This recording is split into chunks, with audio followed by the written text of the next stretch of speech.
on fire, we be lit. It's a unique hustle, big shit. Big shit, big shit, big shit. It's a unique hustle, nigga, big shit.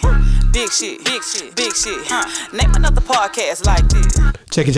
It's a unique hustle. It's your boy E.S.G, and I'm here with the lovely, amazing, official Miss Jamaica. What's going on? Nothing, you know, Madell. Man, I done pulled up in Houston, man. Hey, and I'm here with the legend. You know what I'm saying? It ain't only just legend clothing, but I'm here with the legend, man. My boy Don Key. Hey, y'all might know him as Lil Keke, man, but hey, man, this dude is here, man. We finally made it.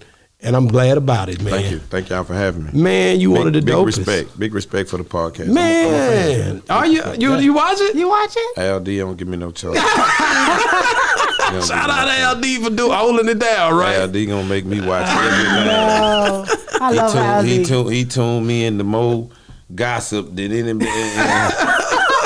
anybody in the world, but that's my guy. Man, hey man, so man, just good to be here in Houston, man. I love the spot, man. Oh, I'm gonna be real with you, man. I just love and appreciate you for letting us come in here and set up. Hey man, just loving the whole vibe. Just want to make sure, man. Hey man, that we give you your roses while we here, right? Oh man, it's love. Man, so I know how you do it. I ain't gonna even trip. Yes. Boss lady. I like to take it way back. Because I like to fall in love with people for who they are and not really just always for their craft. So I need to know who you were before you were Lil Keke. I need to know about your parents, your siblings, where you grew up. I mean, give me the whole history from as far back as you can remember. Lil Keke is Lil Keke. Always been Lil Keke. Yeah, it's not a stage name or anything like that. It comes from my middle name. My middle name is Lil Keke, and I always use the reference that if my mom called on the telephone, she gonna ask to speak to Keke. Really? Where Keke at? You know what I'm saying? So it's a family name. Who gave you that nickname? My mom. Your mom. You know what I'm saying? So it comes, like I say, it comes from my middle name, and I come from I wouldn't say a single parent, but I would say that my parents is a unique situation. My dad was an older cat. My dad had me at 50, 51 to be exact. And were you his first? Or last? No, I'm his last. How many kids do you have? I think I have many. How many kids do you have? Man, my dad has 1, 4, 5, 6. 6. That ain't bad. I'm still trying to get to 6. Yeah. I'm at 4. Are you still trying to get there? I'm trying to get there, man. She got to go to work. Don't let him pull your leg. Don't let him pull your leg. He told me he didn't want no more. I didn't want the last 2, but I just went on and took them. But I didn't want them. You came ask for that, and now I got to take care of it. You didn't have to give it to me. Oh, I had to give it to you. Yes, you did. That's what's up. But see, my dad, like I say, he was it's a unique situation. He was an older cat, older than my mom. He actually lied to my mom. I told her he was a different age. He looked young, you know what I'm saying? A lot of people tell me I look young. My dad had great genes like that, and it was just so. How much younger is your mom? I'm curious. My mom had me at 28. Okay. And my dad was 50. Wow. 51. Yes, sir. Ooh. You know what I'm saying? When he met her, he told her he was 35. Yes, sir. And she went right for it. You know what I'm saying? Y'all need to check IDs. So like I say, it wasn't so much of a single parent. I wouldn't say that. It was a generational gap. Yeah. Between it. So my dad he was already past fishing and going to the park and throwing the ball. He was a little older. By the time I'm 10, he's 60. Yeah. You know what I'm saying? Then he died when I was 18. So, I kind of. He was there for a while, though. He was there for a while. But, we stayed in separate houses, but he was there. I got a great love, affection for my father. Do your mom have any more kids? Yeah, my sister. My mom had I also have an older sister. And, like I say, it wasn't so much about that it was a single parent. It was just a generational gap, like I say. And around 14 or 15, you got to understand, he's already elderly. He's getting to that age. How does that feel growing up having an older father like that? Because I know a lot of men be like, I'm going to have my kids at whatever age, but how does that impact a child growing up knowing that your dad is that older? Well, it impacts it in a small way. Well, I wouldn't say small. It does impact it because, like you say, you're not getting the same nurturing as a father that's probably 35 or, the football games and the going fishing and all that. It's not that he doesn't want to do it. He's kind of past it. You know what I'm saying? And then you're growing up in an era where their mind thought about they from the era where everything is a drug. Weed, it don't matter. Everything. Weed is like that crack. Boy selling that dope. Yeah. So once I made it to the streets, I would say that like the song "I'm a G" is kind of true. Like I made it to the street, he kind of washed his hands of it. You know, he kind of was pushed back because they from go to work 8, 9, 10 hours a day, graduate and get a job. I mean, go to school all day, graduate and get a job. They not from entrepreneur in these streets. They definitely don't understand the streets. So when I was talking about all this rap and all this was beyond him. And then, like I say, he passed away when I was 19. Yeah. He probably told you that you ain't gonna do nothing with no music. You know, people at the older age. He probably didn't say that. He didn't even say that. Okay. He didn't. It wasn't even just like that. It's just like, you know, this is new, it's fresh, it's music. You know, this rap. He not into that. You know what I'm saying? What's up with a job? You need to get a job. You need to go to school, get a job. And I was kind of on early. You know what I'm saying? I was kind of real popular at 17, 18. I'm kind of already rolling. Yeah. So when did you find your love for music? I always had love for music. 13, 14, I was a guy that used to want to memorize Run DMC and all these. I was into every side of the game, the New York side of it, the California, the NWA, the Pimp, all that. Yeah. Who was the first person you heard that you were like, man, that's cold? Well, I'm going to tell you a crazy story. My next door neighbor for a long time had me thinking he was the Sugar Hill Gang. Man, I was about 10 or 11, and the man done the hip hop to the hip to the hip to the hip. I thought this was him. I thought it was him for years. When I finally heard it, I couldn't wait to get back. Man, so I was in love from that, you know what I'm saying? Like, and this was my first introduction to rap and music and all that. And I was like, man, I'm going to school. Man, listen, man, my uncle next door, this man is a rapper. He's doing this, he's doing that.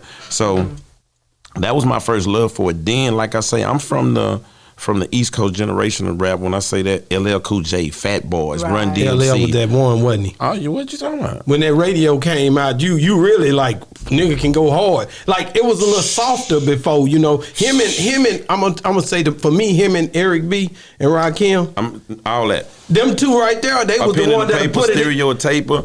Me and Eric B in a nice big place. Man. See, this was serious business.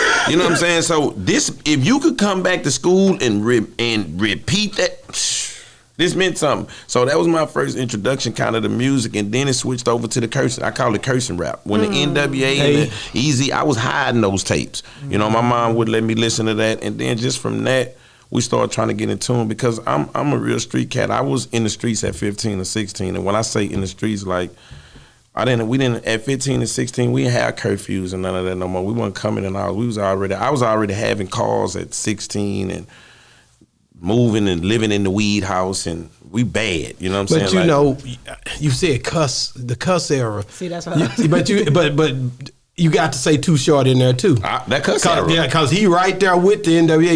You people, when was Freaky Tales came out, I remember I was in high school. I was like, dang. Well, see, it's basically what I'm saying is West Coast. Yeah. When the West Coast music came in, Too Short, Eazy-E, you know, Dre and them, Ren them, you know. They were serious about that. We was hiding those tapes. I was still, when the Run DMC, it was still sort of friendly. We went to Astroworld and seen them.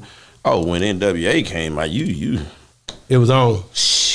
That changed my life. But you've been in the music industry for a while, and you've seen the elevation of the rap game, where it went from rap is more trying to educate you about, you know, being black and, you know, helping you and so forth, compared to now it's mainly about women killing, all of that other stuff. How do you feel about that graduation? It's like this, man. It's all about your preference. That's not one of my preferences. I dig it, and I'm down with it, but I'm a vibe guy.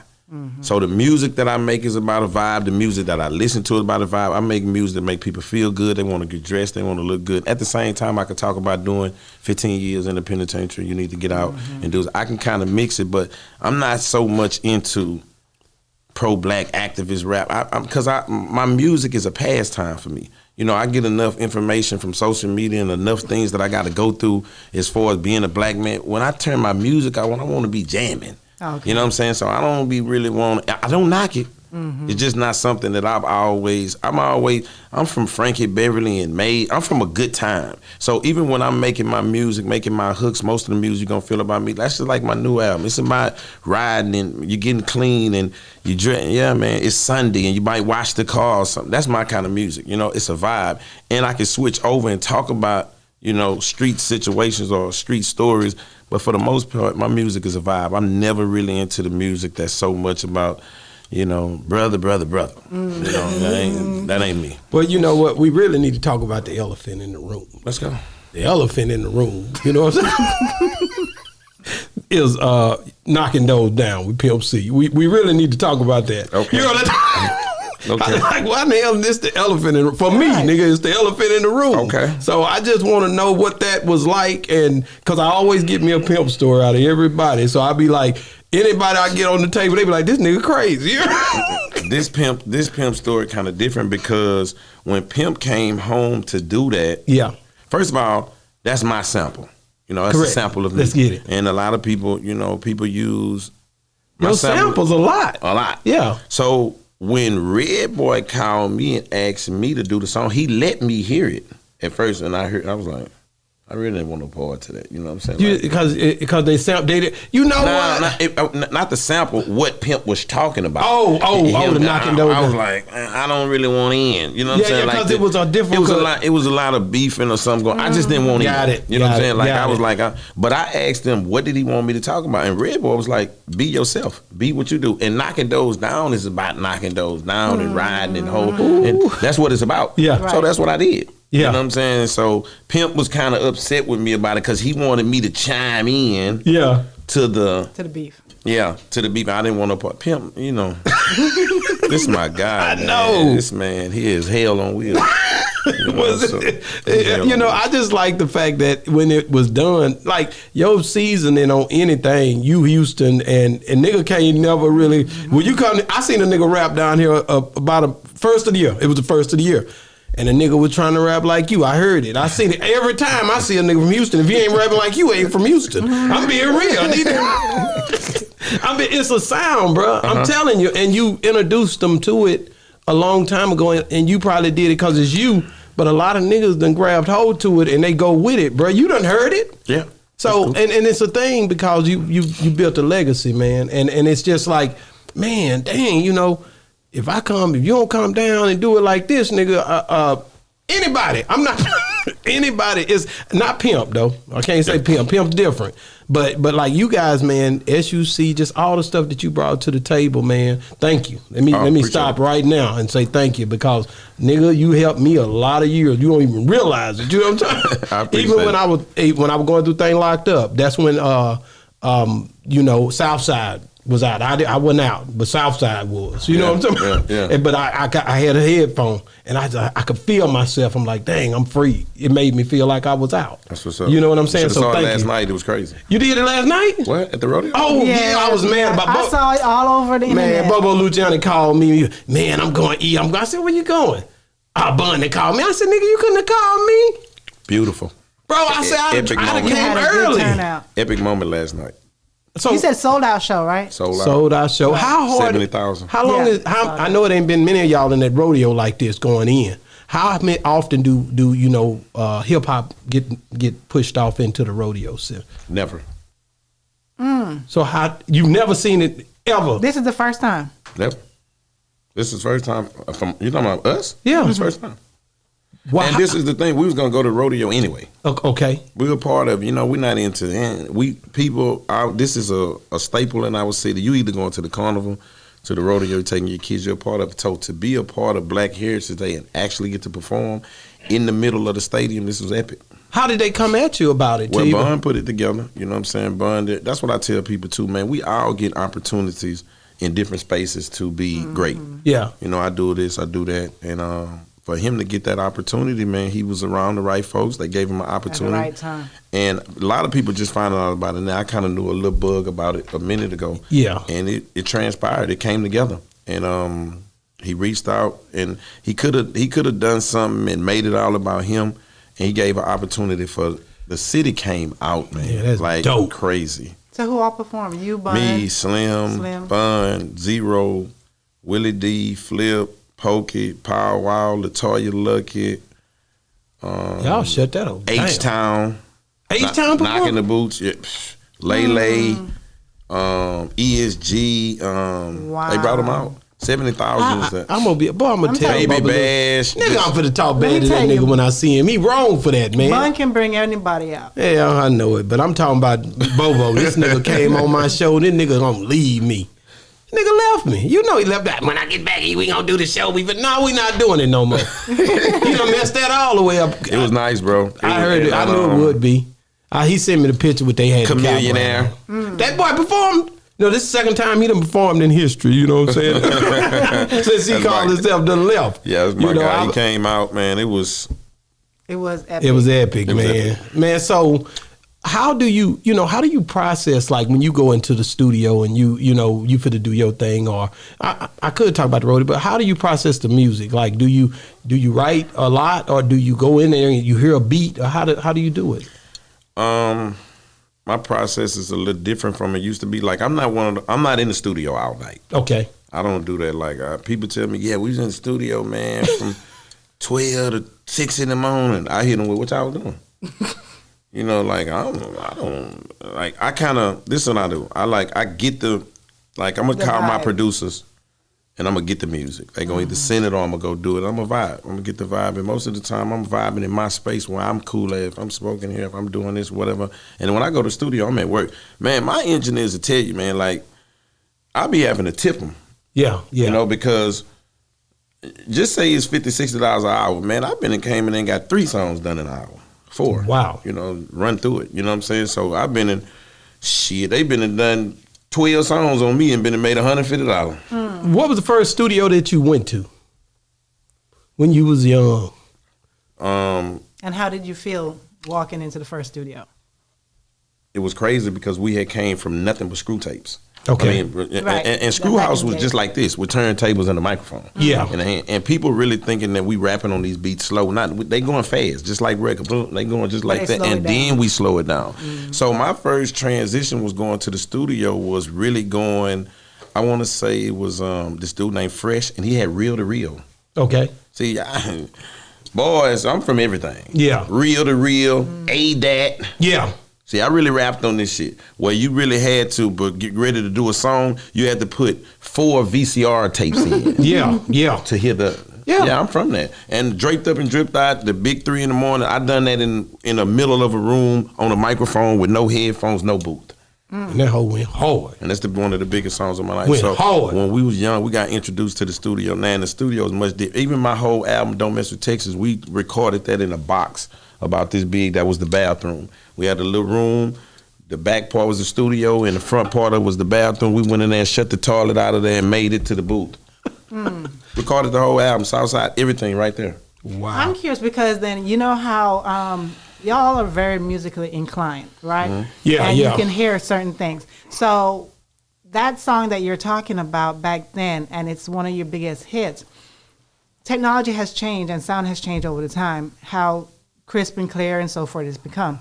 Can you hear the difference with that then compared to if you had redone it and do it now? What the difference would be? What's so crazy is, it probably could be mixed better. It probably could be louder in today's time. That song cannot be redone. It's been tried 10 times. You cannot, first of all, that vibe, that energy, that voice, that young kid, you're not going to get that energy back. Right. You know, you're not going to get it back. So I never really can tell if it's different from a sound standpoint from then to now, because when you play it, it's just still so big. It's still the same. It's a raw cut. It's mixed, and now mixing is back then they put more in the mixing. They put more time in and everything. They can mix a record now in an hour. Man, back then, them songs taking 4-5 hours. So the way that song was mixed, it can't be redone. And trust me, every record company, every deal I've done, any type of beat, they've tried it. That's their first thing they want to do. You think we can redo another? It just can't be redone. I was just wondering, because you know how technology has gotten better and stuff. So I'm like, I wonder if it would be better. Yeah, you're right. But we're going to redo the video. Okay. And guess what we're about to do? We're going to redo the video. It's the 25th anniversary of it this year. It came out in 1997. This is the 25th anniversary. It was just the 20th anniversary, which was huge. We're gonna redo the video, all new football players, athletes, all types of things, but we're gonna use the same song. Hey, that's the best way to do it, because you can't get that sound back. We're gonna use the same song, same lyrics, everything. We're just gonna make the visual look up to date 25 years later. Yeah. Man, I gotta ask you, like what was the process you with SUC? Was niggas was different back then. It wasn't.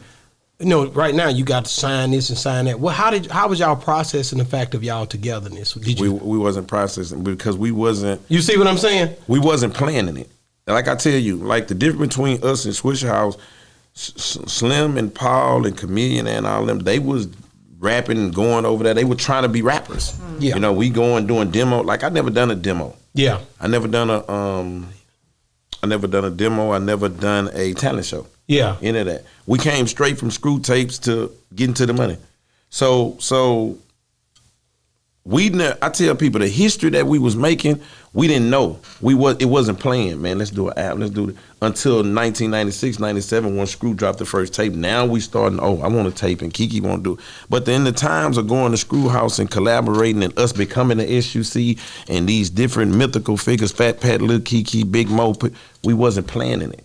It wasn't something like, let's get together. Man, this was hood. That's why it was so big on our side. We didn't care who heard it, if the North Side heard it, if you heard it out of town. It was about us. Then it spread it. I'm talking about the early years, 93, 94, 95, 96, building it. Now, 96, 97, by the time y'all get it, it seems like we're in theory. And yeah. But it never was like that. We just was a group of cats from different neighborhoods that were all taking place and having something to do with Screw House. It wasn't Screw saying, hey, man, y'all come on. That wasn't even a studio. It's just, hey, man, we paid to do the tapes. Like we're not going over there. Like we pay, and it's not a bad thing. We love Screw. I don't take nothing. We paying Screw $10, and then later Screw went to make a killing on them. When Screw was making a killing on them tapes, man, we wasn't even looking at him like he owed us no money. It wasn't like he's selling 1,000 of them, and then we coming over there on Monday. Hey, what's my cut? we wasn't saying that. You know what I'm saying? We was just enjoying the moment, and it was taking off. And I think the most organic thing that we got of it was becoming who we became, and just a few started standing out. Like I say, that's why so many people claim Screwed Up Click, and so many people want to be a part of it, because it was about being a part of Screw House. You got some of people that were Screw friends and his homeboys that just more endeared to him as one of us. I tell people all the time, me and Screw ain't best friends, but I'm one of the most important people when it comes to the music side of it and what this thing turned to a music. He may have somebody that he want to play dominoes and talk shit with every day, but what they did for the music, I'm the most important factor to that. How did you stay? You stayed you wasn't into a whole bunch of beef. I ain't never really just see you going back, and you knew how to move in the midst of this, and you was a young man. I had a lot of beef. Yeah, but it didn't seem like, you know what I'm saying? It didn't seem like, like a lot of, when I think of beef, I know the niggas that had the beef that I could see, like a whole mixtape just come out, because, no. You know what I'm saying? I always had a big thing to that. One of my attributes to this is me saying, I don't have no diss tapes. I ain't never. You see what I'm saying? That's how I could tell. Because I always gave people the opportunity to blow up on their own. Yeah. You do it. I ain't gonna give you no fuel. I done seen people who tried to diss me, it destroyed them. He gonna come back eventually. You wanna apologize or leave it alone. Hey man, if it ain't causing where I'm finna lose my life or I gotta do something to you or protect my family, it ain't really no beef to me like that. You know what I'm saying? I've had some back and forth going, but not nothing where I'm finna make a mixtape about you. I'm finna make a whole song about you. It's been done to me, but it always fueled me. When it happened to me, it always motivated me to just not to do another one, to give you something else that Yeah. So you live both worlds. You signed to Swisha House. Mm-hmm. How was that going from SUC to Swisha? Both movements. How did you end up what? I know it was a move on, but was it big to you that you moved to Swisha House or signing with them, because y'all killed it when you did? But that was a business decision. Okay. That most people can't make. I was more enshrined in what I was doing. I was a part of the Screwed Up Clique, but right at that time, I had a legal situation, a bad legal situation that I needed to get past. But besides the legal situation, we wasn't in favor at the time. What I mean by that is, Pat had to pass away, Screw passed away, this going on. We kind of in a situation of trying to fight back to keep our name good as far as S.U.C. and what we've been doing as music, because I done dropped tapes, Hawk done dropped them. We just kind of at what we about to do. They kind of at the rise. They were steady reaching out to me to get a deal done. I knew that this was going to be a big decision based on the side of town I was from. And the main reason that I made the decision, that I knew that I had the talent to take care of it. And that they were pushing our type of music, doing what we do, what we made, what we built the city. I just felt like I needed to take the opportunity for the win that they just kept on asking. And I knew that it would be something. I didn't actually sign with Swisha House. Me and T. Farris done a deal, and T. Farris was a part of Swisha House. Okay. And I wouldn't take it back for nothing in the world, you know what I'm saying? But I really feel like I knew this. I was like, man, it's going to be a lot of criticism for this. It's going to be, what's the best thing for me to be able to get out of it? I got to go hard. So I got to come with this chunk of the dudes. I got to come with this I'm a G. I got to come loved by a few, hated by men. I got to come ABA. I got to come Gangsta Grill, and I got to give it to them. So I don't think it wouldn't have went over well if I'd have flopped with it. You know what I'm saying? So I just knew that I had to work hard. It was a great opportunity, and I wouldn't give it back for nothing. Power Wall, I learned a lot from going on the road with Power Wall. I learned a lot from just having a new. I was from being drinking and smoking and missing shows and tired, and this was a more professional situation. Power Wall is on time, and we gonna kiss all the babies in the room. It's 1,000 people in there. It's gonna be 1,000 autographs. We're gonna be there extra 3 hours, and I just learned a lot about being on time, sitting up straight, smart, doing the things that me coming from being S.U.C. and just being gangster in the hood and getting this money and being a legend. But this was a more professional side to get me ready. And it was a 1-album deal, and we got it done, and it gave me the legs and the foundation to be who I am today. Did you learn by seeing, or did you learn by him actually telling you those stuff? No, I learned by seeing. By seeing. I learned by seeing. Power Wall is very, very humble. When I was in situations and got in trouble and had to come home, and it was at points where he was $25,000 a show, and he was splitting it with me, and letting me do chunk up the dudes at his big shows and everything, and really doing not only just me being his favorite rapper, but reaching back. And he had no reason to do this, you know what I'm saying? So I really appreciate the Swisha House thing. Was a great moment in my career, even though it was controversial. It did a lot for me as a person on, from a learning standpoint, and learning how to admire other people. And I went over there and did my thing. Mike Jones was platinum, Power Wall was this and such. I just knew that I was gonna come over there and tear that microphone up. Oh, all right. I seen it. I seen it, and I remember. That was on my mind. Go hard, go hard, go hard. And I started with that ABA. And we hit them with that ABA, and it kind of took me back to the mixtape feel. That's what they kind of wanted. They hadn't seen the mixtape Keke, because that's kind of what happened with us. When we let the mixtape game go and we started doing Platinum in the Ghettos and Hardest Pits in the Litter and Big Mo, we kind of left the screw tape game alone. We stopped doing the mixtapes, and they picked right up on it. Yeah. They picked right up on it. So when I got over there, one of the first things they wanted to do was put me back in that element of freestyling it. And we hit it big. We hit it big on ABA, man. Just to be honest, it was bigger than Love by a Few, Hated by Many. Oh yeah, shit, man. The impact of ABA was legendary. Chunk Up the Deuce really is on that album. Yeah. You know what I'm saying? Because we hadn't got that cleared yet. We really hadn't got the deal for me yet. See, it's so many stuff going there. Mike Jones had a deal over here. Power Wall had a deal over here. They was trying to get me a different deal. You know what I'm saying? Instead of going through Asylum and Warner Brothers, they wanted to give me a different deal, so we went through Universal. But that was a transition. I had to go do some time in that. That's why I missed the Break 'Em Out video. I had situations, so it took a lot. And I really commend Swisha House for what they done of taking on me, because I brought a lot of baggage. I came over there with a warrant, wanted. I had baggage. You know what I'm saying? I get it, man. But me being a G, I didn't take a dollar up front. Yeah. These people were platinum, millions. Yeah. All I wanted was an opportunity. All I wanted was Gangsta Grill, ABA, I'm a G, Chunk Up the Deuce. And I knew that would give me a platform. When I first got there, man, I had got back down to $1,000 a show. I got and got all the way back to where I got to. You and Birdman came together on that song. Got to be a G to the day that I die. How did y'all do? Well, we signed to Universal, and I wanted Wayne.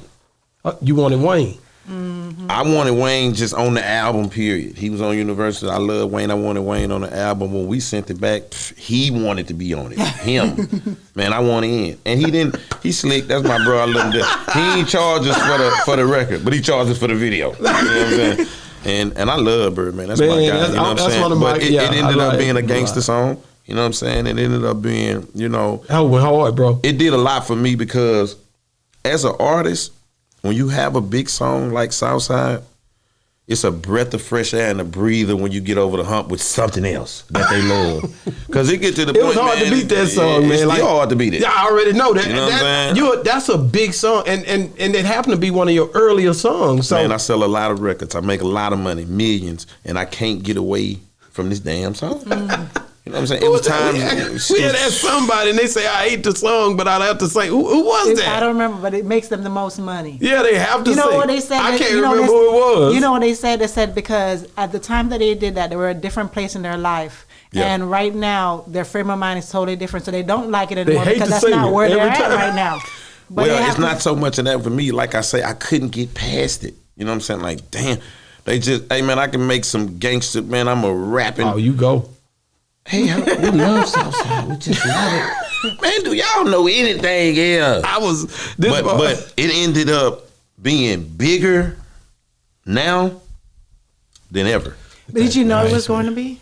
Did you know that was going to happen? No, man. That wasn't even the pick. Like, you know, like, Southside we was just tripping, you know what I'm saying? It was so much beef in the city. We couldn't even do it at first. You know what I'm saying? Like it was like they thought we was talking about the south side of our town, and we had north side, south side beef going on. So when we got past that part of it, and then they started moving it into a dance thing, it just started taking off crazy. And then it kind of leveled off. And then when social media came back, it just boom.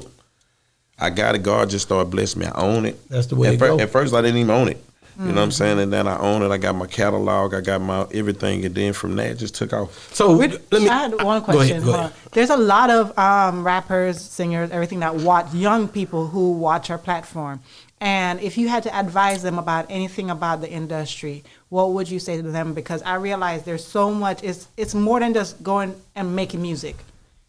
It's a lot of paperwork. It's a lot of, what should they do? What's the first thing that they need to know? Find out what's for you. You can be in this game more than just being a rapper. And a lot of people get caught up into the talent part of it. And this ain't for everybody. That's the saddest thing about it. This not for everybody. Everybody ain't gonna make it. It's no kind of way. But that don't mean you can't have success in it. It's the same way with me. I tell rappers all the time, just because you're not gonna be Drake or Wayne, that don't mean you can't live successfully in music. That's good. I've made millions in music and I've sold millions in music, but it don't mean it all had to happen at one time. I remember when I started doing my building my brand and becoming 713 and getting ready to do my own company, self-made and all that. The big thing at that time was, man, you got to sell 100,000. You need 100,000. I just figured out, man, I was gonna sell 100,000. I ain't care if it took 5. What's the difference? I did 12 tapes in 1 year. 12 of them on my here. I did 12 tapes in 1 year, 1 per month. And at the end, I didn't care if it was $250,000, whatever. At the end of the year, I did what I did. If I'd have woke up in January and said I want to do 100,000 in a year, I want to sell 100,000 records this year. I just put a concept in my mind of, I don't care how I get that 100,000. If it's 10 on this one, it's 20. So the answer to the question is take advantage of the opportunities that's sometime in front of you, because likes and followers ain't customers. You know what I'm saying? That is so true. Likes and followers, and it's a difference. Making music and making money off music is 2 different things. Yeah, real talk. You know what I'm saying? So my whole thing is people shy away from opportunities that's right in front of them because, sometimes they reaching for some stars that might not be. Man, you might be a great CEO. You might be a great podcaster. You might be. Look at the greatest example we just seen the other day. Were the 2 dudes that were Kanye cameramen Netflix gave them $30 million. I saw that. See how they go? See how they go right there? Footage. All we did was ride with Kanye and we had the camera. We didn't rap. We didn't. So my whole thing, sometimes, man, it's a thin line between trying to figure out what's for you in this game. Yeah. And I have a lot of partners, man, a lot of people, man, that they put so much money into and so much time into trying to be a rapper or trying to be an entertainer. And sometimes that may not be for you. So I always tell the young entertainers and the young moguls and the bloggers and all of it, find your niche, find your fit, and go hard. You know, because I've had some musicians who say that they made more money being a producer than actually being a rapper, and they didn't know that starting out that you could make so much money being a producer. Yeah, and listen, man, like I had to start telling myself stuff like, man, I want to make $1 million. I want to do this here, and I had to live with. If I make it in Texas, I'm cool with that. Mm-hmm. If I make $1 million, it all came out of Texas. Fine, you know what I'm saying? And you have to train your mind to start accepting things that can move you forward. You know what I'm saying? Instead of, it's some people, man, set a ceiling to themselves, and if they don't touch that, man, they give up completely. And you just got to keep going. I'm a true testament of keep going, man. Even with my music, it never was about the sales. 1 million sales, 100. It's about believing in the rap. These 50 albums on my wall is a testament of believing in the rap. You know what I'm saying? Like, I had 15, 20 albums before I knew streaming was coming. Now streaming here, man, all my fans can get all 20 of them. Anytime you can take this song, you can stream. But I never knew that was coming. I didn't miss cassettes. I didn't miss CDs. I didn't miss streaming, NFT. It don't care what it is. I'm going to adapt and adjust to what's going on. Just like something I posted today, and a quote, and I was talking about just being consistent, because a lot of people get discouraged because things are not happening for them right now. Mm-hmm. And sometimes right now can be months of working as right now, and they get discouraged. But I'm like, no, somebody's watching you. You just don't realize who might be watching you. It's just that they're watching your consistency, because being a boss is so many times that you see people who do good, but they're not consistent. And you don't want to take them under your wing, because if they're not consistent now without you, they're not going to be consistent with you. So a lot of times people are watching talent, but they want to see that consistency. Yeah. I just, like I said, it's certain things that I had on. I'm like, I'm going to ask him this, I'm going to ask him that. But then I get in here and I get to talking to you, and I'm hearing the stories. I'm getting caught and lost in the sauce. Nigga, I can't be getting, don't put me in the sauce no more, nigga. Leave me over here. You know what I'm saying? But I wanted to ask you about, like, just going to the studio. Would you, when a person do a verse, would you rather them email it, or would you rather them be in the studio with you? Email you the verse. You don't even want to see that nigga. Nah. It's like this. Man, I do so many. You know what I'm saying? Man, I just can't go. Man, listen. Man, shit. This is a problem. You know what I'm saying? Like, you know what I'm saying? Because you got some dudes that, man, I ain't sending that goddamn money unless I'm finna be looking. And it ain't about you finna steal the money. I want to just, it's for a picture. Yeah. You know? Yeah. And I get it. You know what I'm saying? I do get it. But sometimes I'm like, man, listen, man.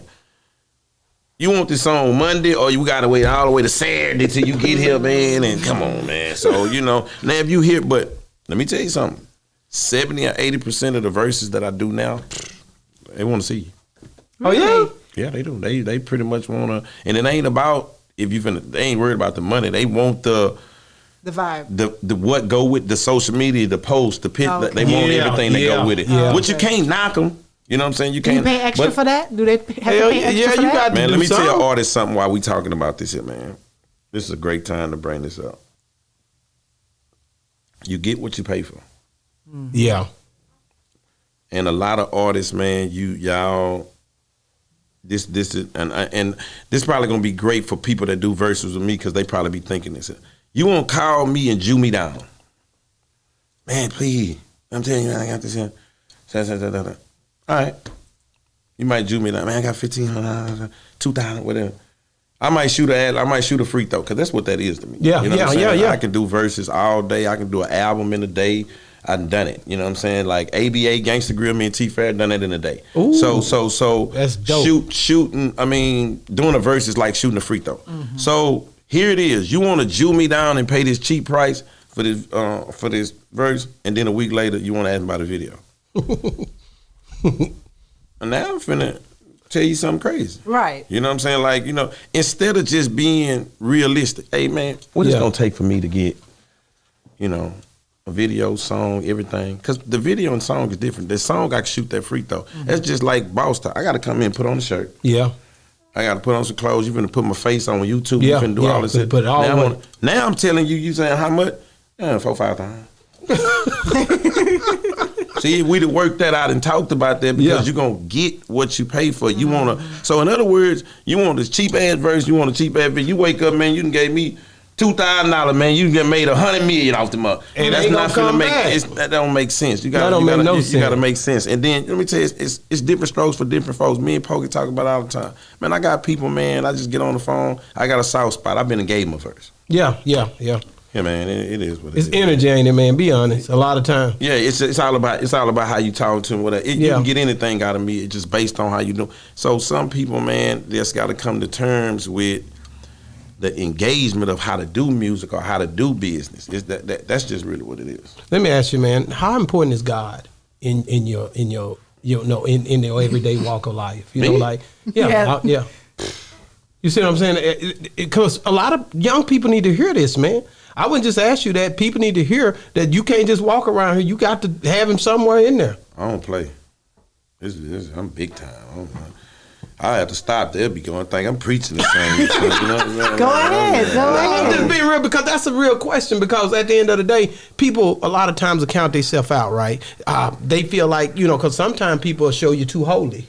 Sometimes they be putting God this way and that way and this way. But really, to be honest with you, he love you anyway.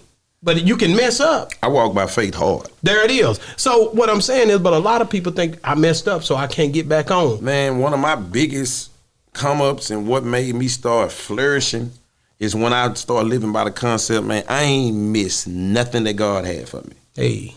Nothing. I'm talking about most of the things that I have now, he gave them to me when this money I got now, I had to be mature. I would have blew it, spent everything, all of it. So most of the things that I'm into now, I had to mature into. Like, I don't drink syrup and all these different things. So different things that's coming to me, man, God is everything to me. You know what I'm saying? So because I know that where I came from and how I got here. So I'm not over preaching and churching with it with other people. You know, religion is very, it's a touchy subject. But for me, I walk by faith completely. Exactly. You know what I'm saying? And I just live by everything I'm supposed to have. I got it when God gave it. Thought I supposed, and everything I don't got, I'm not supposed to have it. I love it, man. I love it. You have to walk like that because I really believe that God put us in the place He needs us to be to touch other people. Yeah. You know what I mean? There's a reason that because was there any time in your life that you didn't believe? Not really. Or that you... It might have been... You put him on the back burner. My faith may be strong. It was time when you young, you looking over certain things. Like, as I became a father and, hey, man, I'm very big on energy, vibes, karmas. I'm big on all that. Man, my son, he'll tell you, man, I be telling him all the time, y'all can't get no money. Y'all not in the frame of getting it. You're doing this here, your seeds that you're planting. See, I'm getting this money because I plant great seeds and different things, and I'm entwined in reality of doing right. Man, you can be a great kid, you can do it, but you're not in the, every time you look up, your window busted, your tire on flat. Yeah, my son, Benz just got the window busted out. All different things happen to you, and I bust out and tell you, man, you ain't in favor. That makes sense. So, being a father right now, how many kids do you have? 3. 3? Have any of them started, like, being in your footsteps of music? Great question. You mean like a microphone? Mm-hmm. No. But they're into the business. They're into the business. What do they do? I feel like my older son, I feel like he don't rap, but I feel like he's very, very, very musically inclined. He knows exactly what's going on, what's happening, So I didn't make them choose this. I gave them their own life. I didn't introduce it to them. I want you to go to school, However it comes out of you, you love it. Like my youngest son, he's an athlete. He played ball. He go to school, like I say, for computer science. You have all boys? I got all boys. Are you done?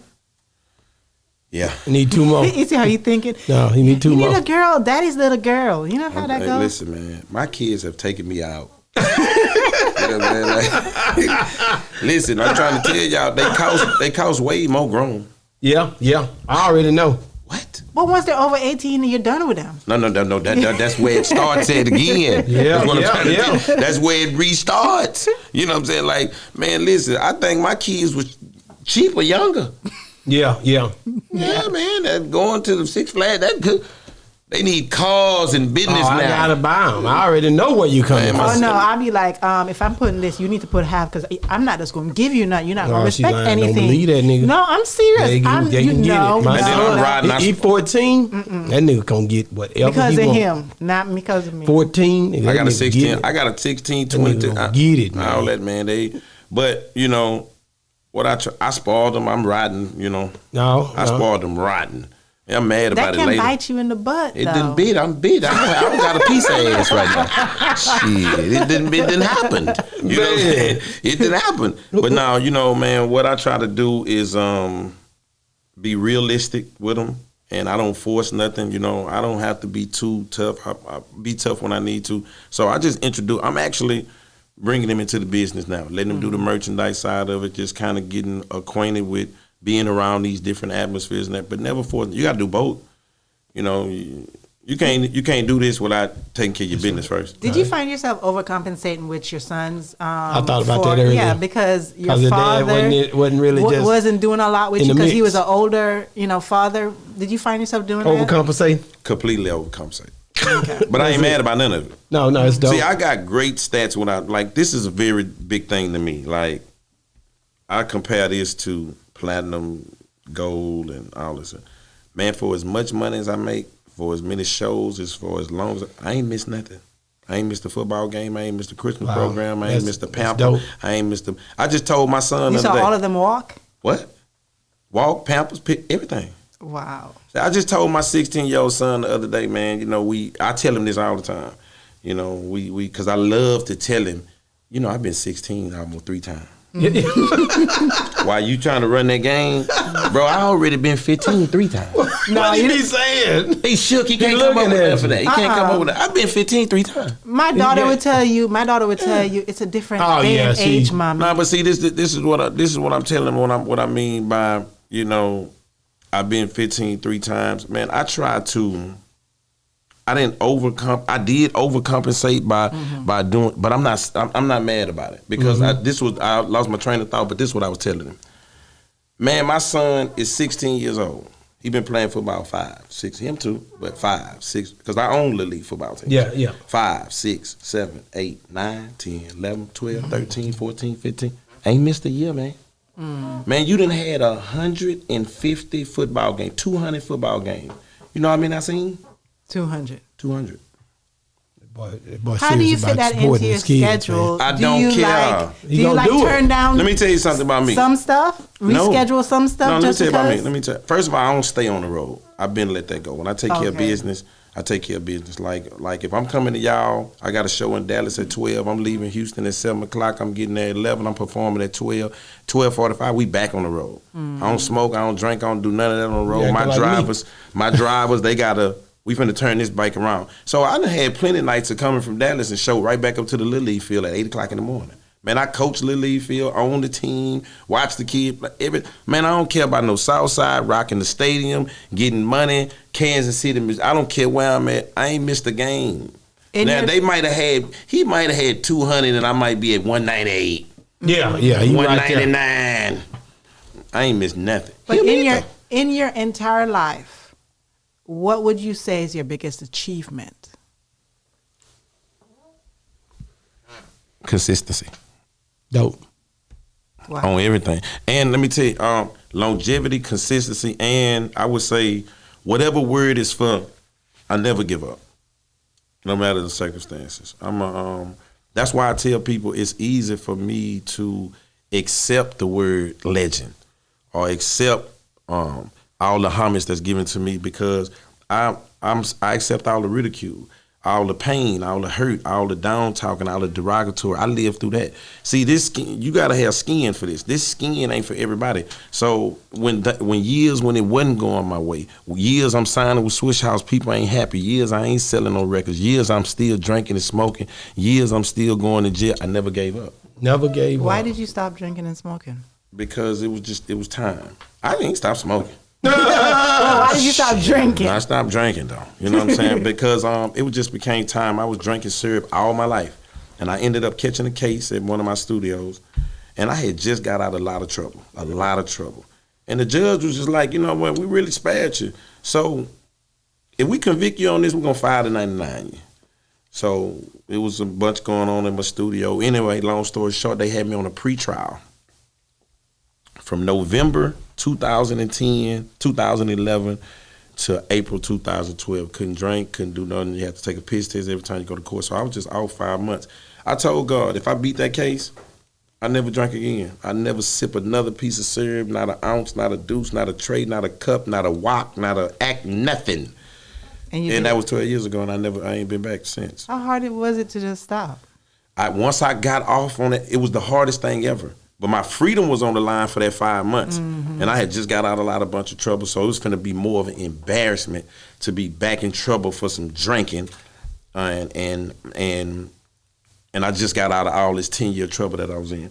So once I got it out of my body from November, I never came back. And when I say never came back, not a sneak, not a little bit, not a comeback, nothing. You know, people say the hardest thing is not when you're in trouble and you go cold turkey. It's when you come back out and you're around all your friends that are doing it. I love it. That's my biggest thing. Mm-hmm. That's my biggest. I love it. Hey man, you can see that. That's when I knew that I was strong, and that was my first testament of discipline. Mm-hmm. When I could come around, man, it's everywhere. It's cups. It's everywhere. And let me tell you something. I'm not a hypocrite. I don't come to the table and start be like, what are you drinking? Why are you drinking that? No. This was a choice I had to make for me to change and it changed my complete life. Got my family back, became a better father, became a better hustler, became a better entrepreneur. You know what I'm saying? Got my faith back with everything I need to do. Because that does slow you down. Well, it changed my life completely. I've done it 20-something years straight. So to get away from it and to get my full health back and come out of it with my kidneys, come out of it with my health, come out of it, I was blessed. So I don't talk. Yeah. Now, if you ask me, if you my partner and you ask me, then I'm going to give you my, opinion about it. But that was a big step for me in my life. Man, I did it, and I know it was a big step because it's like, it's not popular. And, you come around, I've been at places like that, and they be like, man, why he don't drink? I done heard that for years. Yeah. Man, why you don't drink? I'm just in there chilling. I have a good time regardless. I don't need, matter of fact, I think I'm having a better time than you. You know what I'm saying? But you worried about it. What you worried for? I think a lot of times people are insecure in what they're doing because they really lost in who they are. Self-awareness is real. Yeah, self-awareness is real. And that really helped me out. You know what I'm saying? That kind of saved my life on moving forward. And man, I turned up after that. You know what I'm saying? That just went to, like I say, man, it was just crazy how different things started happening out the blue. Man, I started getting pieces to my catalog without even having to go to court for it. It's a blessing. Shit just happening. You know what I'm saying? Man, I was in deals, bad deals, and I just called the people and told them I want it out. Man, it's a bad deal. I want out. Okay. Out. I was like, man, this shit is God favor. You know what? That just shows like when you start walking in purpose. Yeah. He starts opening the doors. That's all that is. Yeah. I wanted to ask you, so in a versus between you and Slim Thug, how would you take him out?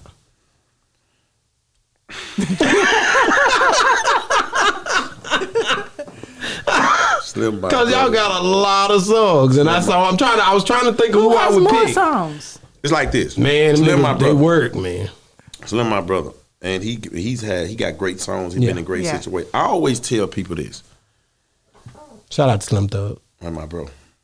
He the most consistent on this. Let me tell you what he's the most consistent on. Showing everybody else love. Okay. Hey man, show me a post without Slim name on it.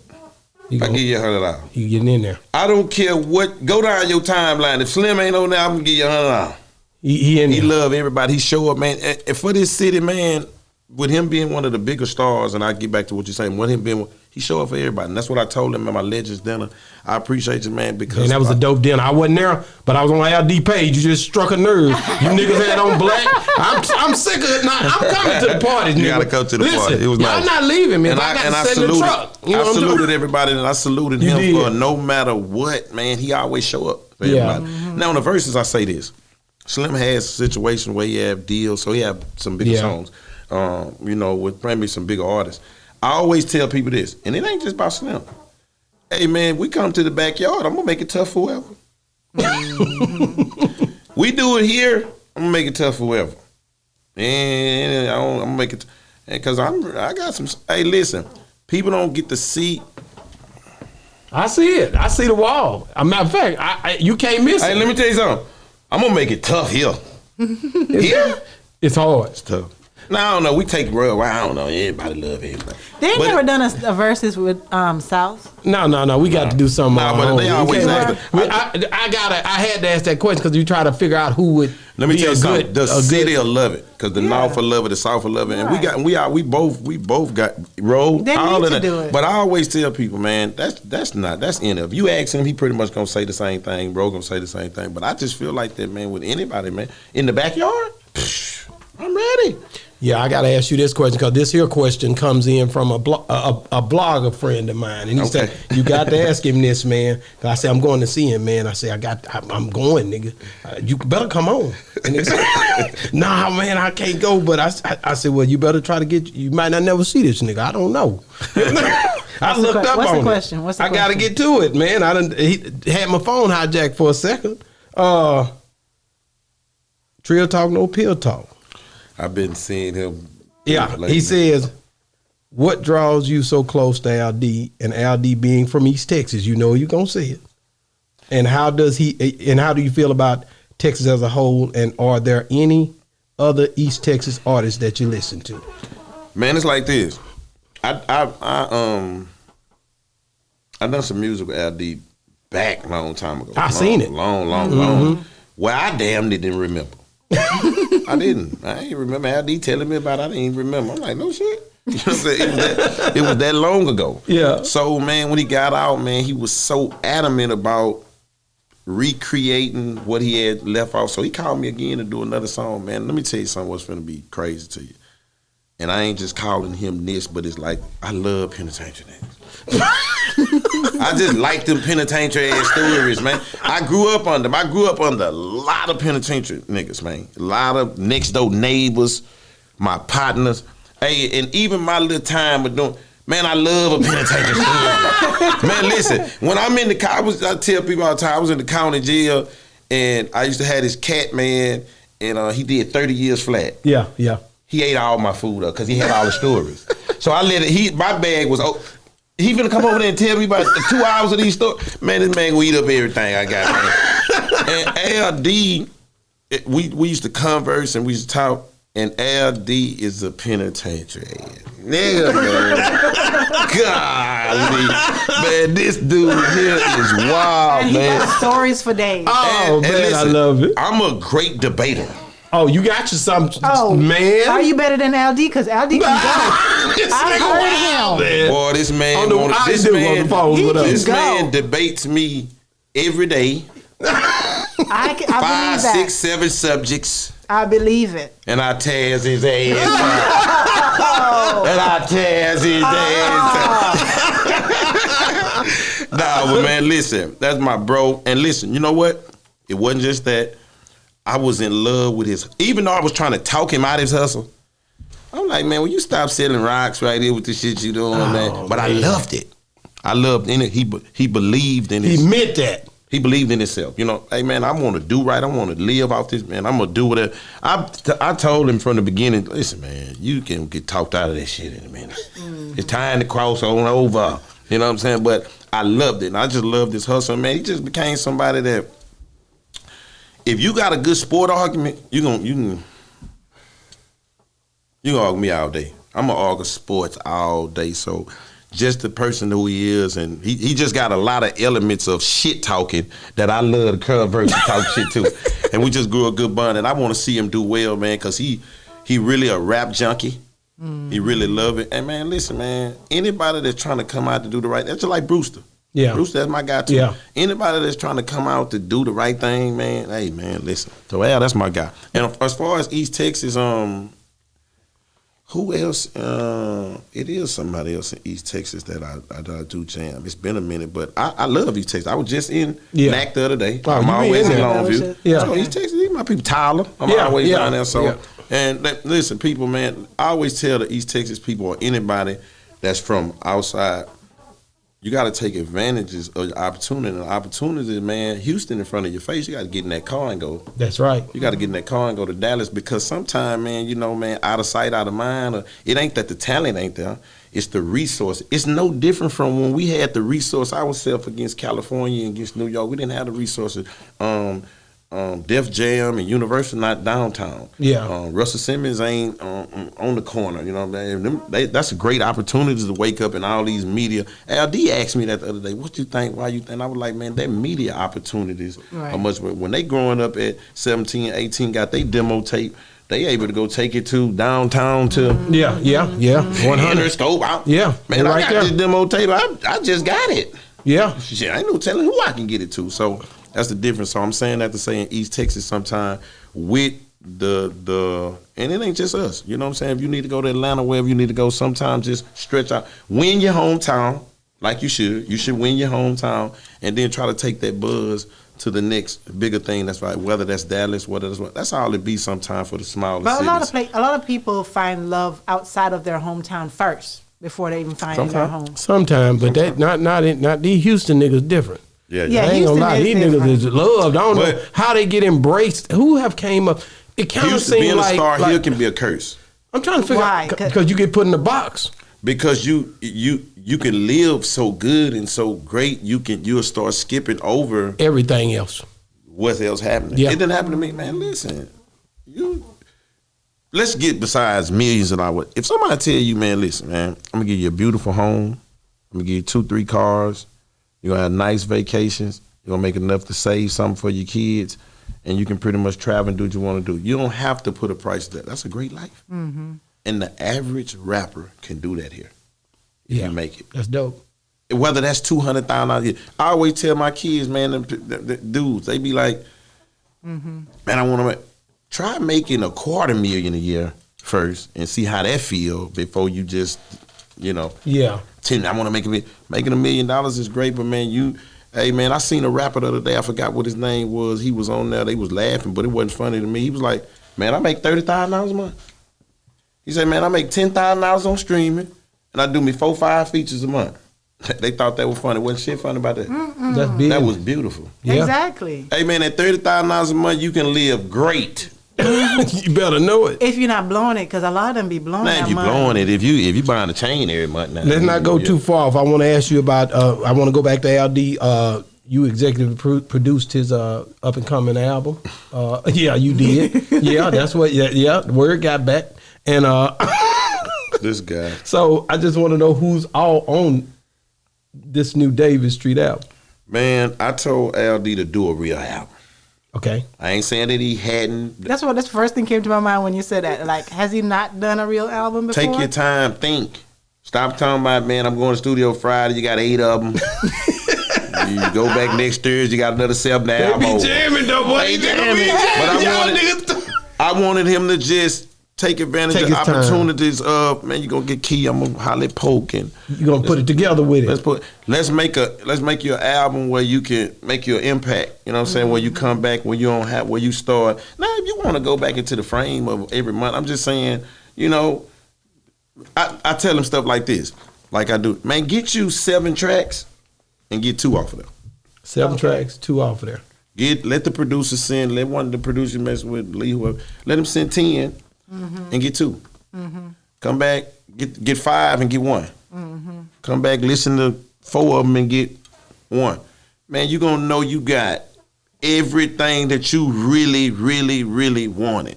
He watched me put Legend together, and he watched how, man, it was taking me months to do a song. I never really, like I said, I done an album in a month before. I done one in overnight. Some of my best work. But having the concept of really I'm real big on effort. I think that God gonna bless your effort. The more effort you put into something, God gonna bless your effort. Mm-hmm. You know what I'm saying? So that's what I was just telling them to do. So taking it's like talking to a wall. But I say, who I was gonna be on it? Was he jugging at me to make me ask you that? Because he said you got to make sure you get with him about it. I say, well, I'm gonna get with him. He's very calculated, ain't he? Yeah, yeah, man. Don't go up in there and mess that up with that man. You know how he talk. I love him, boy. Listen, I won't trade that nigga for nothing. Ever since I met him, I'm like you, but see, I come from that. So I'm like, damn, man, this nigga special, dog. Yeah. He got his own way of doing things. Man, I'm going to try to, this is what I'm going to say. I'm going to get him the legends. Okay. You know, to make sure he can get that part of it. And then, man, some of the, I don't even know, some of the young cats. You know, I think the nigga done played me. He got me to come up here and ask the question. He gonna get this answer out. Yeah, he trying to get it out of me. How many times have you asked you that question? Man, I got it. he gonna be good. You know what I'm saying? So yeah, man. I just want to see him do the right. And I just took that road that he asked me. I ain't. Let me tell you something. This ain't even about money with me. With no LD, I ain't good. I got money. I just wanna.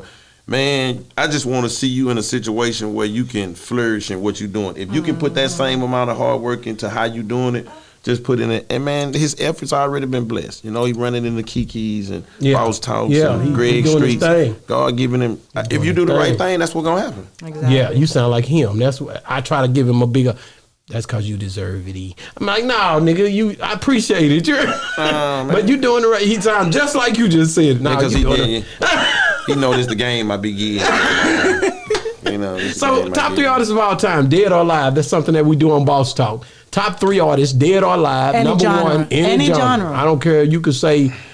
Patti LaBelle.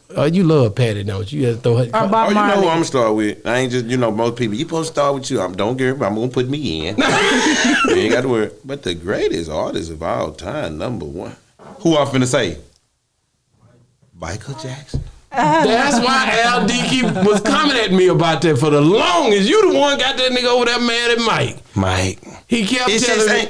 It ain't nothing tougher than Mike. Nothing.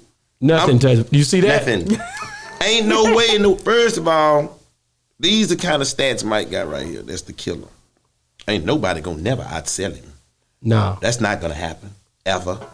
Who gonna take it down? That ain't come. This the coldest part about Mike. Man, I had all the records before streaming. Then they just added me to that too.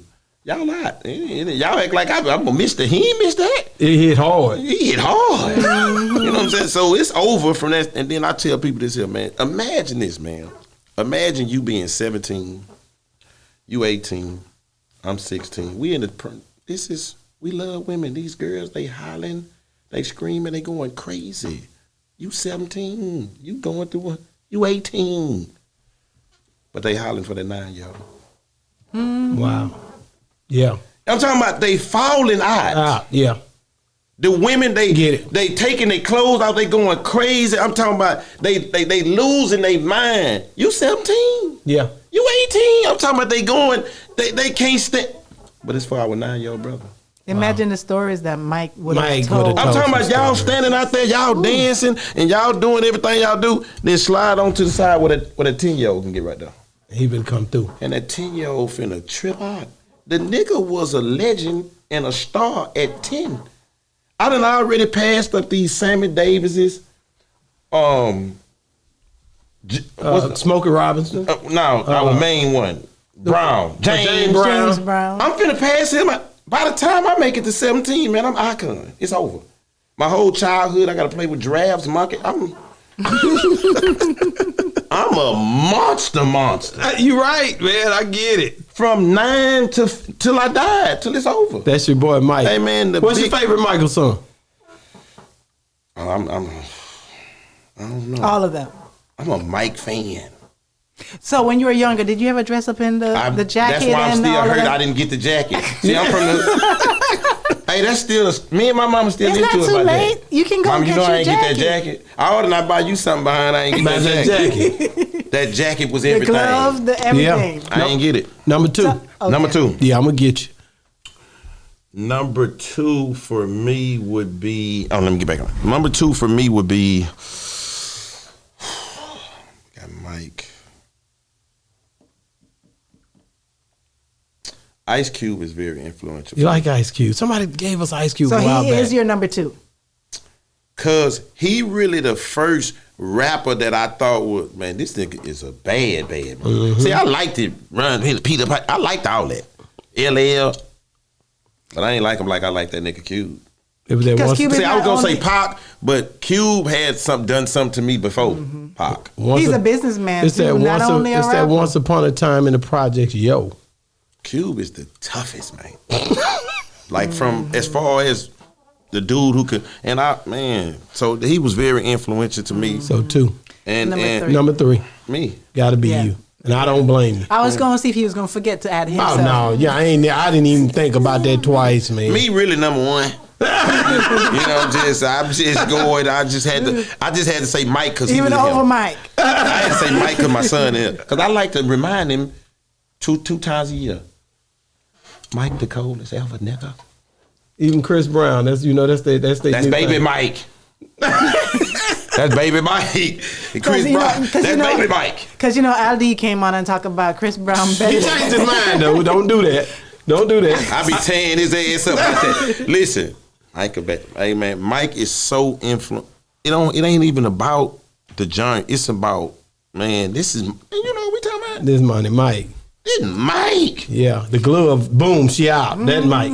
You gotta be a little. If you born in the 90s, that might not register. No. If you born In the 70s, 80s. 70, you understand what the hell I'm Damn talking well, about. yeah. You know what I'm talking about. 10 toe down with it. Because you remember Thriller comes on every year in Halloween. That will forever be a Halloween And song. I just love it, man. I grew up with that, and I always look at that like that, man. And as far as a rapper, though, I always love Ice Cube. I love him, and you know what I'm saying? So I can go on for a I day. want to ask you, so but I know you've worked with so many people, but if there's one person that you haven't worked with that you would love to work with, who would that be? Dead or alive? Dead or alive. That's Prince. fine. Prince. Why Right. Prince? Prince played 27 I instruments. understand, Hell, what but you talking about, when I think about people that somebody would work with, I would think about the chemistry, the music that we could make together. Why do you think that you and Prince would make good music together? And I can rap on anything. I can do anything. You can go listen. I'm great with music. It's not always about me. I let Prince be Prince, and I just do my thing. I like something that it's easy to say Jay-Z. It's easy. It's easy to say.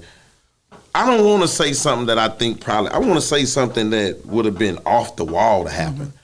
Man. So I still got. Is there anybody living that you would, other than Jay-Z, of course? Because you say you don't want to say Jay-Z. I like Jada Kiss. That's my dog. You said it. I think That's my not because dog. of what he did. How am I about Jada Kiss? Not because of what I he did admit it. on the verses. Me and him go back. I'm saying that because I met of the this. nigga, man, and when I met him, what I say? Cause I'm a Texas nigga. I don't play nigga. I don't play. Yeah. But when I see that nigga, I say I got to respect this. He nigga. Lyrically, he remind me of me. Let me tell you what I mean by that. Not just from a lyrical New York standpoint. That's their thing. From a standpoint of he deserved way more credit than he getting. this man's something else, right? He said that. He deserved way more credit than he getting. And watch this here. Guess what I love about the verses? Here go God. You asked me that I believe in God. Let me show you God. Jada, all that respect and homage that you deserve, I'm gonna give it to you in one night. One night. Mm-hmm. I'm gonna let you work. I don't know what you've been through, but all that respect and homage that you deserve to be up there with Jay-Z, DMX, Nas, and all them people, I'm gonna give it to you in one night. One night. Have you met him before? Yeah. Yeah. I'm gonna give it to you in one night, and I feel like the same for me. You know what I'm saying? I just feel like, man, I'm very respected in my culture and where I'm from, but it could be more. It could be, it's a lot of people that missed out on a lot of parts of my career, and I feel like that about Jada. So I just feel the same, and I feel like, most of the time, a lot of my homage comes in one night, one day. Yeah. It's certain things. Last night, Went hard. I know I got to see it. It's on YouTube. Everything on YouTube. Last night was big. It's gonna, I got. Hold on. Me not being from Texas. Mm-hmm. When I came, I always, being with him, I always heard about Dallas and Houston always having a thing where music is concerned. Why is that so, and how can we make that What better? thing we have? Well, I'm gonna be honest with you. Being Let me hear it. penitentiary, football. I think football. Penitentiary and football is a big Dallas split, that's you the know. big. That's the big divider. So you don't think they have a riff? You know what the music I don't is think the concerned? music is as much a divider as the football and the years and the because it go back to the Steelers. I mean, not to Steelers, to the Oilers and the Oilers and it was a big thing way back. You know, it was big. Yeah. It was something to where we were good. Both of us was good, to be honest with you. Dallas was better. I'm being real. I didn't live in Dallas. I already know. A crazy cowboy story. How I'm a Cowboy fan. I'm a Cowboy fan. No, for real. I know. Let me tell you something. My dad. I tell this story. I love to tell it. My daddy had me at 50. Right. My daddy moved here. So at 50, let me tell you something. My dad was born in 1926. 1926. So when my daddy moved from Waco to Houston, the Oilers wasn't playing in the Dome. Okay. They were playing at Robinson Stadium. Yeah. In Detroit. When they got ready to build Robinson Stadium, revamp it, it was already built old, but they had to revamp it for the Oilers to play. They had men. My daddy stayed in the CUNY Homes in 3rd Ward. That was 5 minutes from the stadium. You could walk to it. They had men who worked 12-hour-a-day shifts to build it. 12 hours a day, 7 days a week. Promised them tickets and everything. When the stadium was built, they didn't let them get no tickets. Wow. No black men, they let them get no. My daddy don't like no Houston teams. Oilers, Rockets, Astros, nothing. I grew up in my house watching the Cowboys. He rooted for the Steelers. He wanted the Oilers to never get through the steel curtain. The only Rocket he ever liked was Elijah Warren. So that's not me, but this is the house I grew up. I didn't grow up watching Channel 2 or such and such with the Oilers on. I didn't grow up watching the Rockets or I grew up watching the other Channel 26 with the Cowboys on. Wow. You know what I'm saying? So that's how they got it. That's how I got it. That's how I started liking the Cowboys. And, besides now when 92, 93 was coming, I was like, of course it was easy to be a Cowboy then because they winning. But I'm a Texan. I'm a Rocket. I'm all that because I'm Mr. 713. I love it. But people always be, how are you a Cowboy fan? I grew up under nothing but Cowboy situation. I got to ask you this, and you wasn't about to get out of here without me asking you this. Keke, the legend, the album, the project, it was so dope, bro. Mm-hmm. We jammed it all the way up. Oh, man, did I have fun without you, though? Man. Boy, I'm about to break the window, nigga. Nigga, I don't play, nigga. I don't play about y'all, bro. I don't play about And I'm still going to answer that question about that Dallas and Houston. That was very good. But I don't play about that. So we got to talk about that project, man. Mm-hmm. You put a lot into that project. I did. I know how you do it. From my ear, what I hear. Mm-hmm. So when I see, and I love Sauce Walker being on that thing, boy. Woo, you don't know what that do for me. That do something for me, man. That was big. I know. Big. I'm old, nigga. I'm sitting back like, woo, that was dope. You know what I'm saying? I love that. I've been trying to get that boy on my show. I'm gonna get him. Oh, you gotta get him. I'm gonna get him. Yeah, he'll interview. I'm gonna get him. I've been calling Megan. I'm gonna say it right now. I'm gonna get you. That's coming. But anyway, how did you put that together? How did you make that happen?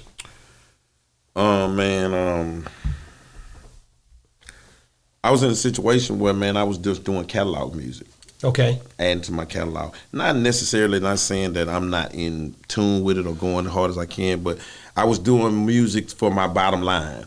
I'm making such and such right now. When I drop this album, I'm going to be making this. Yeah. So I used to strategize in that way. I'm going to drop 2 albums a year. I'm going to do this here. So, man, I dropped Self-Made 3. That was the last of that series, and it kind of it was in the pandemic, so I didn't put a lot of features on it. It just was me. And I liked the response to it and everything. But, man, I was like, man, you know what? When you get to this stage, man, you either finna go into something new or it might be it. And I'm in a situation where I'm I don't got to do it no more.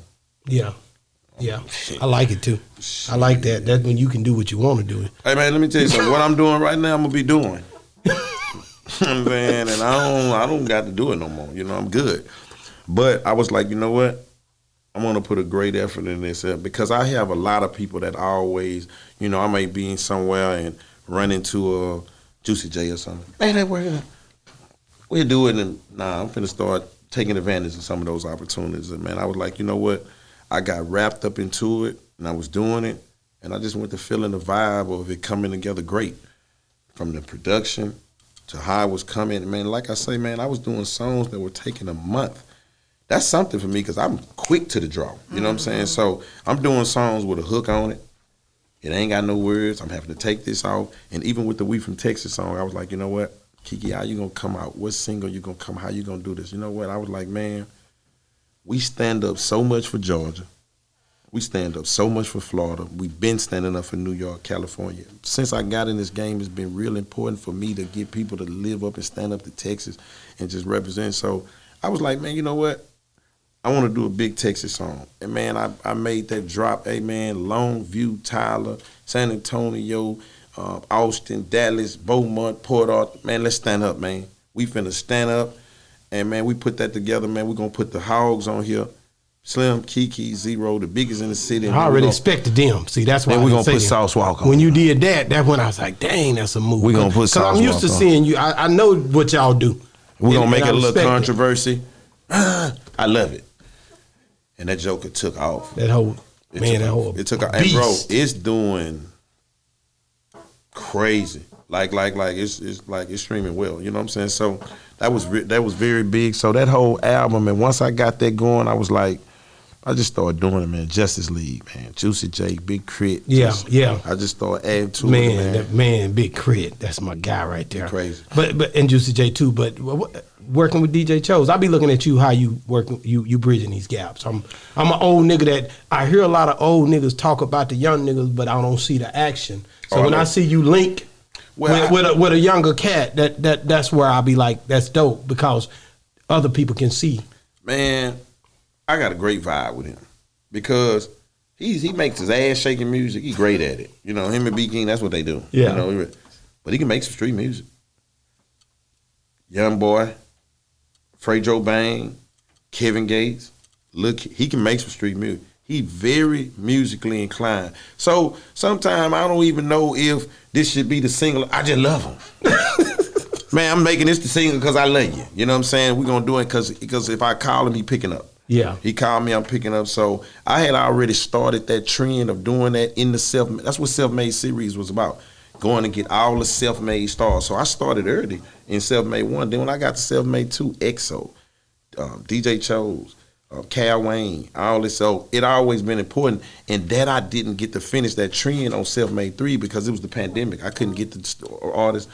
I was like, man, you know what? On Legend, I'm going to get the Legends. I'm going to get the Zeros, to Slim. Shout out Zero. The everybody. Slim. Man. I'm going to put Devin the dude on Devin here, was on that. I heard it, man. Boy, you know I'm a big Devin fan, I'm going to put too. Devin on here, man. I'm going to go Power Wow. And then I'm going to go get some of these youngsters, you know, Chucky Trill and, man, we got J-Dog on the album. Man, J-Dog, the young hog, man. Man, J-Dog, wow. Man. So I was just like, man, you know what? I'm going to do it. And one of the reasons that I do a lot of Texas artists and add LDs and all this, because I remember being a LD and being a person that, man, I couldn't get Chris Brown or I couldn't get this here, man. And I just remember that I was happy about being able to get A-Ball or being able to get Scarface or get Bun B or whatever, because they was in that. And that made me, so me being who I am, I wanted to make sure that I gave them younger artists a person that they could get. Man, this gonna be, all right, watch this here. This is a big, giant Justice League track, but I'm gonna put Jack Freeman on it. Hey, man, you get what I'm saying? Different, man. You get what I'm saying? This is a big track, big crit. What can I do? I'm gonna go get Toby.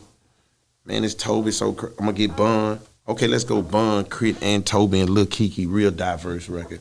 So it just went to coming together like that. And like I say, man, everything. Me and LD actually finna shoot No Cap this week. Supposed to shoot it last week, the rodeo. I wanted nothing else to do but the rodeo. That rodeo series, wasn't it? Man, it was, don't call me, I can't get nothing, I can't think. Let's knock this road, because it was it was something, you know what I'm saying, to be worried about. So we knocked that out, and man, the album, man, this is the first album in a long time that I was extremely proud of. Not saying that I wasn't proud of the rest. I was extremely proud of the effort that I put in it. Everything I done, from the photo shoot to the videos to the Legend Party to the Sway. I got 85 South coming up. Boss Talk podcast. I got everything, and just my effort that I put back into it made me feel good about it. Did a great job, man. Yeah. Hey, man, we love you, brother. You know what I'm saying? Hey, man, it's big love over here. Before you go. Yeah. Oh, yeah, I forgot. Oh, yeah. Before you go, let me get this and let y'all out. Man, we love Dallas. I think this, the way we do music is different from them, because like we say, we came from the screw tape era. And just to be honest, our screw tapes didn't go that way as hard as they. I tell people this all the time. Dallas is a very big market, and their market is more up. If you notice, and I would love for them, a lot of Dallas artists don't do a lot of shows here. Or Austin, but they go up. Oklahoma, Arkansas, that way, which is great. Because to be honest, when you're trying to get a deal, you need to break the Dallas market a little bit faster than you break it. The majors love the Dallas market.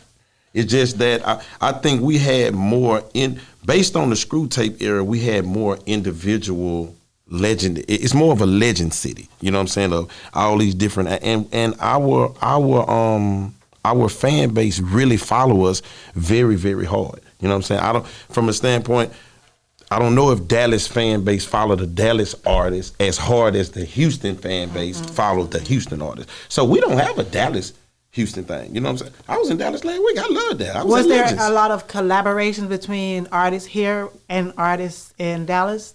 I don't really see that a lot. Not a lot, because like I say, their music wasn't really coming here, and we go that, like for instance, I'll tell Pokey wasn't a guy that did a lot of Dallas. He always messed with me. Dallas love you. I love Dallas. I go to Dallas a lot. You know what I'm saying? I go to Dallas a lot. Slim goes to Dallas a lot. Swisha got a good movement in that. So it's all about the music. You know what I'm saying? How it transitions together. Like for instance, we did more probably with Louisiana artists because they're closer and we're more tied to them. But the point I'm trying to make is it's not a beef thing. Like we don't like it. We just like for instance, man, we embrace when Yellow had his movement, Trap Boy. Me and Chief got a whole album. You know what I'm saying? Me and Chief got a whole album. I go to Funky Town a lot. It's just I think that like Big Tut, I'm down with all of them. We just didn't get a chance to mesh music together as we were going. Like our era is a little bit before them, and but from the standpoint, no beef though.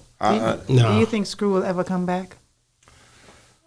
I don't say that it left. I'm glad you asked that question because I can answer that for you. Yeah, I'm going to be real with you. When Screw, listen, I'm a UGK. Let me say this. I'm a UGK fan, right? And when Screw came, you know, that hey, Riding Dirty, you know what it is. That's when you start hearing that y'all was saucing it up over here. You know I'm telling it now. I'm an old nigga, so I'm watching everything now. Super Tight and all that, we were kicking it. I tell me something good, nigga. I was at the Dangerfield. I always tell the story, track meet. But when it hit that Riding Dirty era, it became real Texas, like Houston, Screw, backdrop, man. And how did that's something I would like to know, like, what do you think? How did that happen? I know they were signed to Jive, but how did that sauce up like that? Texas, they real Texas boys though. You know, no, I know that. It ain't but an hour up the street. But I'm just saying, it became a DJ Screw, I guess, and they locked in, or how did that happen? You see what I'm saying? Man, they admired us as much as we admired them. Man. That's just the truth. They were bigger than us as far. Not what I mean by bigger than us. I used to look up to them for this. They got a real tape. See, rapping, talking about a tape and having a real tape was two different things. You know what I'm saying? See, it wasn't about money for me back then. Man, they got a real tape. I want a tape. Man, you can go to Soundwave and buy a tape. Yeah. I want that. Music. It was Music City. Soundwave. Yeah, it was. Music Access, Soundwave, Music City. Hey, listen, Big Music. You could go buy it. This was serious. This is I real know tape. it was. Man, we go in the Screw House and we got a cassette that you can, ride on. They got a real tape. You can go to the store and get it. Yeah, I don't know how much money they making off of it. I don't even care. I know that people is talking about, man, they hot. Pocket full of stones. So the thing about it, man, is we come I think, man, how we all suffered because we had the access to the bigger thing. We really out the mud. People thinking this clip, man, we out the trunking for real. You know what I'm saying? We really doing it like that. So I admired them as far as what they done. It didn't matter if they was with Jive or whatever. They was just learning the game. They could have been much, much bigger, but you got to understand, we coming from a situation of they trying to learn the business. They done came from being with Big Time Records, and now they over here with Jive. They doing this here. And a lot of times, man, these companies always try to come change you, who we were. You may sign you for this here, but then they come try to change. So I think, man, that one of the factors for UGK was just staying them, Underground Kings, and being who they were. So them hooking up with us, they admired us, we admired them. We were listening to their tapes, and man, they were knocking on Screw though. This is what I'm telling you. Our tapes were full of culture. You ain't got no choice but to get some shit out of there and be talking about. We talking about it in there. Yeah. We talking about everything we doing. We drinking, we smoking, we riding, we holding, we candy. That's what made us so big, because our tapes and these freestyles, man, we just rapping about our streets, our stars, our cars, and what's happening. People loving it, man. I got you. Yeah, I got you now. I seen that white car. You better not never bring to Dallas, because I got something for you on that anyway. That's what I do. You heard what I said. Okay. Now, I'm serious about it too. It's jacked up right now in the garage, just waiting on you, nigga. On it. And I'm looking at it. But it's ready. Don't trip. When they come down off of it, it's going to be ready. And I'm trying to find one that I can rebuild from scratch. I built this one here from scratch. That thing nasty, boy. Hey, that's a Cutlass. Cutlass. That thing right, frame up. 170 in that joker. Ooh, you should have let me seen it. I shouldn't be. See it? For real, that thing right, man. 170. I got 170 in it. The thing I could say to you about the scene down here, when them, who was the first person you seen pop trunk?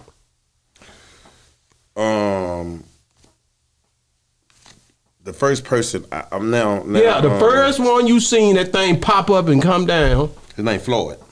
And you probably thought it was so weird. No, I loved it.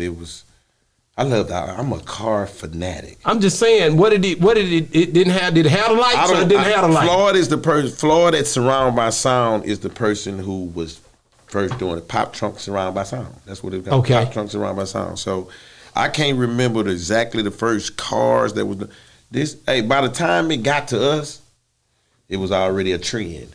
Hey man, listen.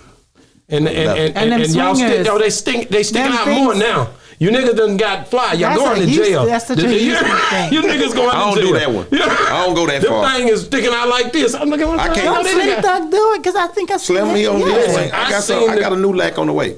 Bro, I seen the damn thing. But I can't ride. I can't drive it good. So So how do they not hit each other coming down the street? It's a vibe. It's a way of life. You got to know what you're doing. It's no different. Hey, let me tell you something. That's no different than, why do they pop wheelies and lean on them bikes? Yeah. Why do they do the same thing?